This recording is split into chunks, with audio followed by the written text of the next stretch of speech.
नमस्कार। आंगनवाड़ी टाइम में आपका स्वागत है। आज की पहली खबर है, नई दिल्ली महिला एवं बाल विकास मंत्रालय ने सोमवार को कहा कि उसने आंगनवाड़ी केंद्र में प्रयोग किए जाने वाले भोजन में चीनी की मात्रा कम करने के लिए राज्यों को सलाह जारी की है। साथ ही गुड़ और कम प्रसंस्कृत चीनी को प्राथमिकता देने के निर्देश दिए हैं। 17वें सिविल सेवा दिवस के दौरान एक सत्र को संबोधित करते हुए महिला एवं बाल विकास सचिव अनिल मलिक ने राज्यों से महिलाओं और बच्चों को दिए जाने वाले पूरक पोषण में इस्तेमाल किया जा रहे खाना पकाने के तेल की गुणवत्ता और मात्रा की निगरानी करने का भी आग्रह किया। मंत्रालय के सचिव मलिक ने कहा, हमने सभी राज्यों को सलाह जारी की है कि आप किसी भी भोजन में 10% से अधिक चीनी नहीं रख सकते। अधिमानतः 5% और गुड़ और कम प्रसंस्कृत चीनी को हमेशा प्राथमिकता दी जाती है और राज्यों को खाना पकाने के तेल पर भी ध्यान देने की सलाह दी है। मलिक की टिप्पणी ऐसे समय में आई है जब मंत्रालय को पोषण ट्रैकर ऐप के लिए लोक प्रशासन में उत्कृष्टता के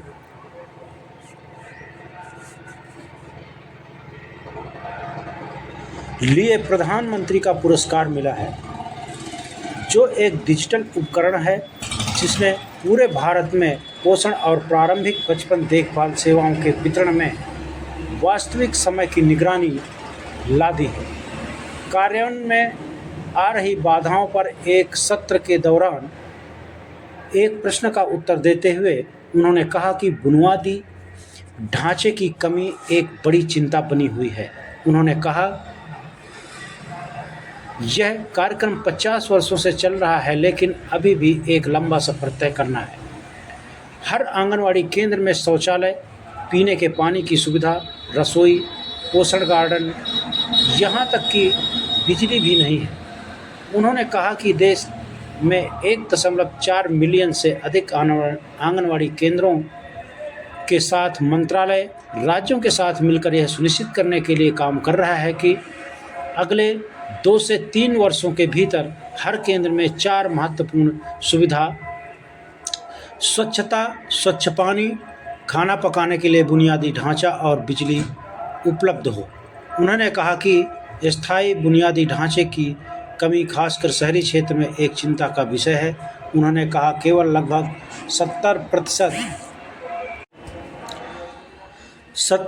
आंगनवाड़ी सरकारी या सरकारी जैसी इमारत में ही हैं।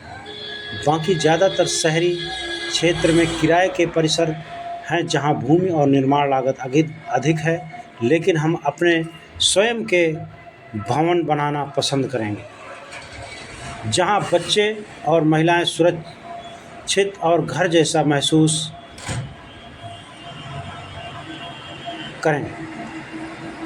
मलिक ने पोषण ट्रैकर के तहत निगरानी तंत्र को मजबूत करने की आवश्यकता पर भी प्रकाश डाले। उन्होंने कहा कि वर्तमान उत्तर का अधिकांश हिस्सा आंगनवाड़ी कार्यकर्ताओं द्वारा स्वयं रिपोर्टिंग पर निर्भर करता है। उन्होंने कहा, हम अब उन जांचों और संतुलन को स्थापित करना चाहते हैं। हम अब ऐसी स्थिति में हैं जहां चेहरे की पहचान हो सकती है, लाभार्थी आता है और फोटो ली जाती है और इसे लाभार्थी की मूल तस्वीर के साथ मिलान किया जाता है जब वह या बच्चा उसके साथ पंजीकृत था। हम अधिक से अधिक प्रौद्योगिकी के साथ उस दिशा में आगे बढ़ रहे हैं। दूसरी खबर है, आंगनवाड़ी कर्मचारी यूनियन की बैठक में मोबाइल से कार्य नहीं करने का निर्णय लिया गया। समस्तीपुर बिहार राज्य आंगनवाड़ी कर्मचारी यूनियन के प्रखंड इकाई विभूतिपुर की बैठक सोमवार को संपन्न हुई। बैठक की अध्यक्षता विनीता कुमारी ने की। बैठक में निर्णय लिया गया कि 1 मई तक आंगनवाड़ी सेविकाओं को विभाग द्वारा 5G मोबाइल एवं प्रशिक्षण नहीं दिया जाता है तो मोबाइल से होने वाले सभी कार्य बाधित रहेंगे। केंद्र संचालन की गतिविधि ऑफलाइन पंजी पर होगा। तीसरी खबर बरेली उत्तर प्रदेश से है, जहां आंगनवाड़ी कार्यकर्ता पद पर भर्ती में फर्जीवाड़े का आरोप लगाकर मनौना की सबीना रविवार को विकास भवन परिसर में धरने पर बैठ ये आरोप लगाया कि शासनादेश को दरकिनार करते हुए चयन किया गया है। उन्होंने चयन प्रक्रिया की जांच समिति से करने की मांग की है। ब्लॉक रामनगर के गांव मनौना निवासी सबीना ने आंगनवाड़ी कार्यकर्ता पद के लिए आवेदन किया था। सूची में नाम न होने पर विभाग के अधिकारियों से बात की तो संतोषजनक जवाब नहीं दिया गया। उन्होंने बताया कि जिस महिला का चयन हुआ है उसका 2 मंजिला पक्का घर व दुकान है। पति इंटर कॉलेज में अध्यापक हैं। बावजूद इनका आय प्रमाण पत्र लेखपाल व तहसीलदार की मिलीभगत से 27 मार्च 2024 को 46,000 रुपये वार्षिक बना दिया गया। उन्होंने कई बार इसकी शिकायत भी की, लेकिन किसी ने इस पर गौर नहीं किया। CDPO का निलंबन हो चुका है। बर्खास्तगी की तलवार लटक रही है। ब्लॉक से लेकर जिला स्तरीय अधिकारी आंगनवाड़ी भर्ती प्रक्रिया को पूरी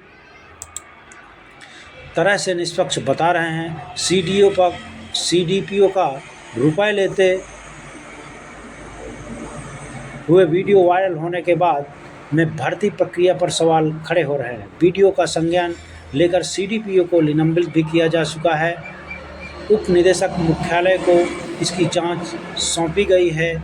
इस मामले में CDPO की बर्खास्तगी तय मानी जा रही है। चौथी खबर है, भीषण गर्मी को देखते हुए स्कूलों और आंगनवाड़ी केंद्रों पर बच्चों के लिए समय में बदलाव। यह है नई टाइमिंग।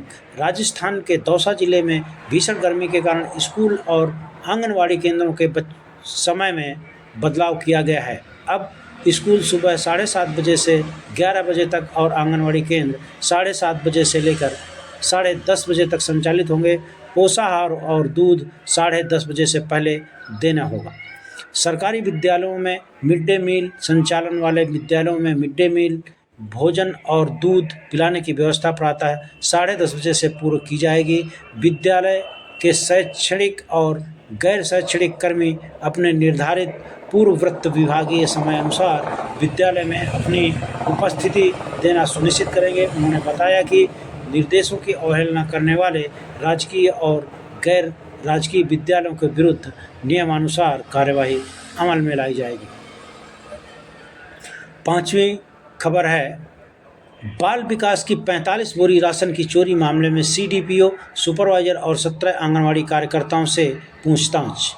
उत्तर प्रदेश के हापुड़ जिले में पिछले दिनों पक्का बाग मंडी में पकड़ी गई बाल विकास विभाग के 45 बोरी राशन की जांच रिपोर्ट शासन को सौंप दी गई है। अब इसके बाद CDPO सुपरवाइजर और 17 आंगनवाड़ी कार्यकर्ताओं को पूछताछ के लिए बुलाया गया है। इनसे पूछताछ के बाद सभी को नोटिस जारी किया जाएगा। अवगत हो को पिछले हफ्ते SDM इला प्रकाश ने पक्का बाग मंडी में छापा मारकर आंगनवाड़ी केंद्रों पर वितरण होने वाले सरकारी राशन की 45 बोरी जब्त किया था, जबकि वाहन चालक मौके से फरार हो गया था, जिससे उस वाहन चालक के खिलाफ रिपोर्ट दर्ज कराई गई थी। अब इस मामले में गठित की गई 3 सदस्य जांच कमेटी द्वारा अपनी रिपोर्ट सोमवार को CDO हिमांशु गौतम को सौंप दी गई है। CDO ने प्रकरण की गंभीरता को देखते हुए मंगलवार को सिंभावली क्षेत्र की CDPO सुपरवाइजर 17 आंगनवाड़ी कार्यकर्ताओं और कर्मचारियों को अपने कार्यालय में पूछताछ के लिए बुलाया है। इसके बाद मंगलवार को DM को जांच रिपोर्ट कार्रवाई के लिए भेजी जाएगी। इस मामले में मंडी के व्यापारी का कहना है कि मंडी के बाल विकास का राशन खरीदने का काम कई दुकानदार करते हैं। कुछ लोग मंडी में राशन बेचने के लिए आते हैं। इसकी कई बार शिकायत भी की गई है, लेकिन इस बार SDM ने छापा मारकर इस राशन को जब्त किया है, जिससे दुकानदार और बेचने वालों पर रोक लगेगी। फरार वाहन चालक के भाई राशिद ने पक्का बाग मंडी में लगे CCTV कैमरे की जांच करने की मांग की है। भाई का कहना है कि CCTV फुटेज से पूरी सच्चाई खुलकर सामने आ जाएगी, लेकिन अभी तक पुलिस ने किसी भी दुकानदार की सीसीटीवी फुटेज जब्त नहीं की है। चालक के भाई राशिद का कहना है कि इस राशन की छापेमारी में भी गड़बड़ी की गई है। प्रशासन ने सिर्फ दाल और दलिया के जब्त होने की बात की है, लेकिन रिफाइंड तेल की पेटी मंडी में ही दुकान पर उतरने के बाद उसका कोई खुलासा नहीं किया गया है। Anganwadi time, please share and subscribe.